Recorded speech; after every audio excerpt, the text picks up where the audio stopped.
Hello, a very good afternoon and welcome to the News International Edition, this 17th day of April 2023. We are coming to you live from our Vision Group headquarters here in Kampala, Uganda. I'm Emma Akwero. Our top story, a shooting at a birthday party in the southern U.S. state of Alabama has left 4 people dead and 28 others injured, says Sergeant Jeremy Bucket, a spokesperson for the Alabama Law Enforcement Agency, as it pleads with residents to come forward with information regarding the crime. State leaders took to Twitter on Saturday offering prayers and decrying violence, but they did not provide details on what happened. The United States, a country of around 330 million people, is awash with about 400 million guns, and deadly mass shootings are a regular occurrence. We have more. At least 4 people were killed and more than 20 others injured, mostly teens, in a Saturday night shooting at a birthday party in Alabama, officials said, in the latest spasm of American gun mass violence. Local news reports said the shooting occurred at a Sweet 16 party at a dance studio in Dadeville, a small town northeast of the state capital, Montgomery. From today, there are still 4 lives lost. 4 lives were lost in the tragic event that occurred here in Dadeville. As far as the injuries, there are 28 individuals that were injured during the course of the incident. The spokesperson for the Alabama Law Enforcement Agency specified later that 28 people had been wounded, some of them critically, and urged residents to come forward with any information they might have related to the attack. But Bucket provided no further details on how the shooting unfolded or why. Some of those injuries are critical. They are in critical condition, and that's why it's so important, and we absolutely need everyone to continue to pray for those individuals to allow them to recover from what they're enduring. As well as President Joe Biden, who was briefed on the shooting, said the nation was again grieving over young Americans killed in gun violence. The nearby Lake Martin Community Hospital received 15 individual gunshot wound patients, mostly victims in their teens. Heidi Smith, marketing director for the Rural Health Facilities Operator, Ivy Creek Healthcare, told AFP. We've got to have information from the community. So if you are at home right now or you know somebody that has any information about what occurred last night, I cannot stress this enough, ever how minor you think it is, we absolutely need you to share it. So again, please. More than 12 hours after the tragedy, neither Bucket nor other law enforcement officials provided any details on who may have perpetrated the shooting and why, or whether a suspect has been detained. The Alabama Law Enforcement Agency said its State Bureau of Investigations has launched a probe together with the Dadeville Police and federal agencies, including the FBI. The latest deaths came on the 16th anniversary of the deadliest U.S. school shooting on record, in which 32 people were killed at Virginia Tech in 2007. There have been 163 mass shootings in the United States so far this year, according to the Gun Violence Archive. The non-profit group defines a mass shooting as having a minimum of 4 victims shot, either injured or killed, excluding any shooter.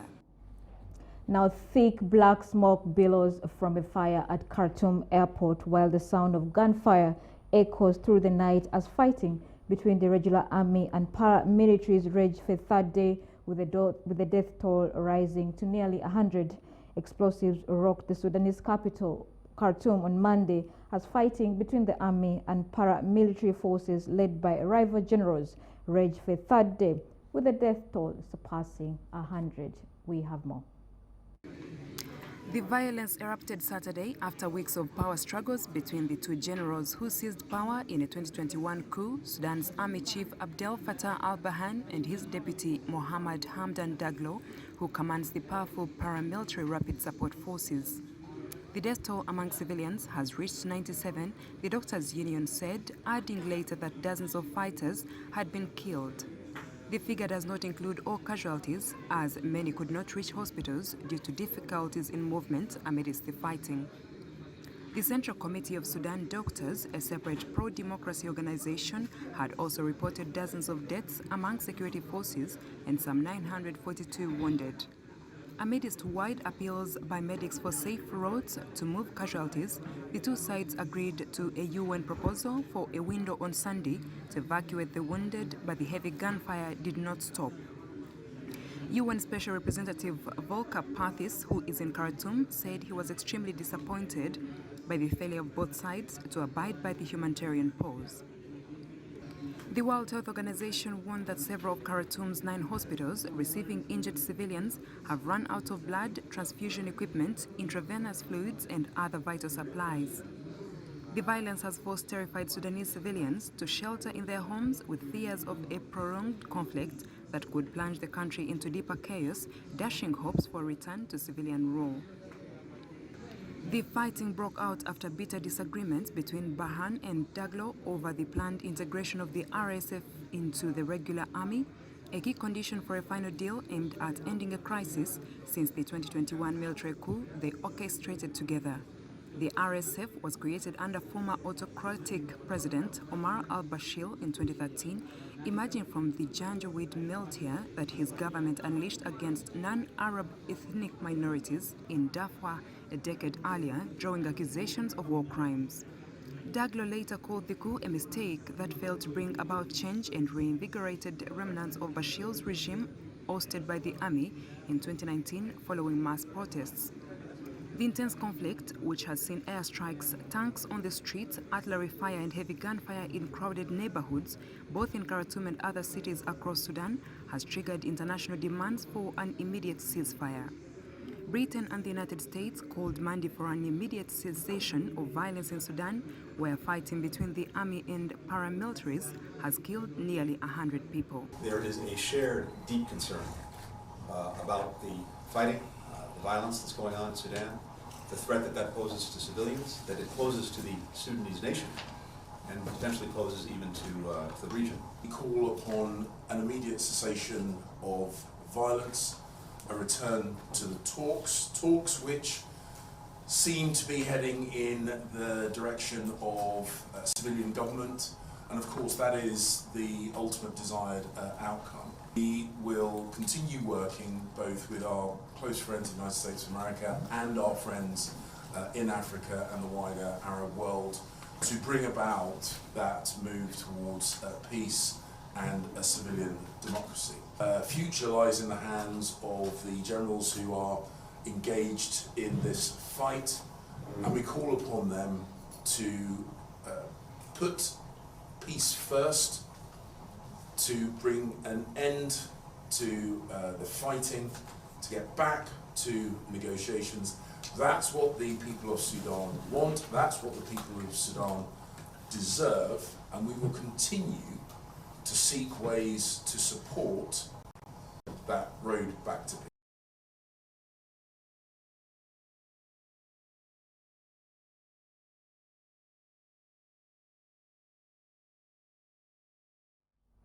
Now we'll keep our ears to the ground to make sure that we bring you the latest coming from the violence in Sudan. Now let's head over to Ukraine, where celebrations this year for Easter, the most sacred holiday on the Orthodox calendar, point to the toll of Russia's grinding invasion on believers in the war-scarred Donetsk region. President Volodymyr Zelensky congratulated Ukraine's Orthodox believers, saying, "We celebrate the Easter holiday with unshakable faith in our victory." Here's more. Lyudmila Gaidai celebrated Easter last year with her children around her kitchen table, but Russian forces have shelled her town in East Ukraine so heavily the church closed this year and everyone fled.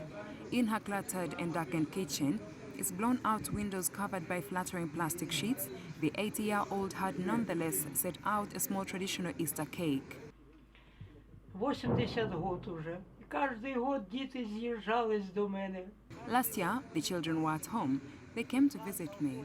We celebrated, sat down at the table. And this year, I am alone with the dog. This year, of course, Easter is not like the previous one, but we still feel the holiday in our hearts. In general, I rarely go to church. When I was younger, I went more, but now my legs are weak. The church is far away, on the outskirts of the city. I believe, and in my heart, I believe that this is our holiday, a national holiday. I believe that we deserve this from God. We wait and hope, But when it will all end, no one knows. Ну, я в церкву взагалі дуже рідко ходжу. Ну, молодша була, ходила, а зараз...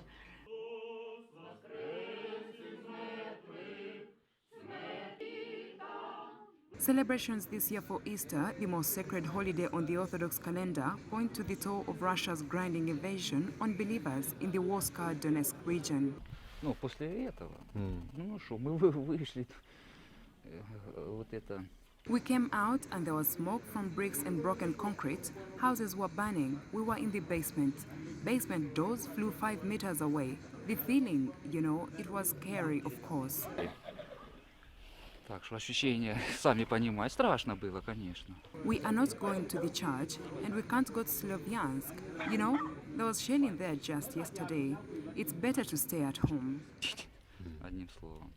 Outside a small church in Slovyansk, a town dotted with signs of conflict, Ukrainian soldiers laid out wicker baskets of sausages and decorated eggs and held candles as they waited to be blessed. В чому різниця насправді? What's changed since the war started? To be honest, we became more united and there is less chaos. Yesterday, during the prayer, there was a shelling not far from here. I dropped a candle from my hand. I picked it up and continued to pray. If it had been last year, we'd be hiding in basements. Певно, десь би ховалися в підвал. Rescue workers nearby were still digging for civilians buried after a Russian missile barrage killed a dozen residents in a Soviet-era apartment block. Air raid sirens were wailing as around 24 men and women in uniform gathered in a row while the priest dosed them in holy water and elderly women shuffled behind him, singing hymns in harmony. However, for some Ukrainian soldiers in Slovyansk, the reality and brutality of war has shaken them spiritually. I tried too, Natalia Melnik said, answering AFP journalists whether she believes in God. My service to God and the military are separate. I believe in people, added the 40-year-old from the central Zhytomyr region who has served in the Ukrainian military for 5 years. Russia's invasion of Ukraine has left tens of thousands dead, displaced millions and torn apart towns and cities across the country.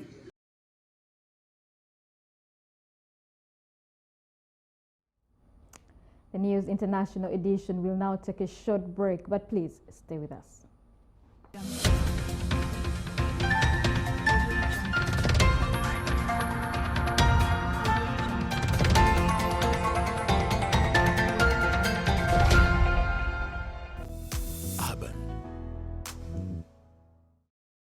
Urban Life.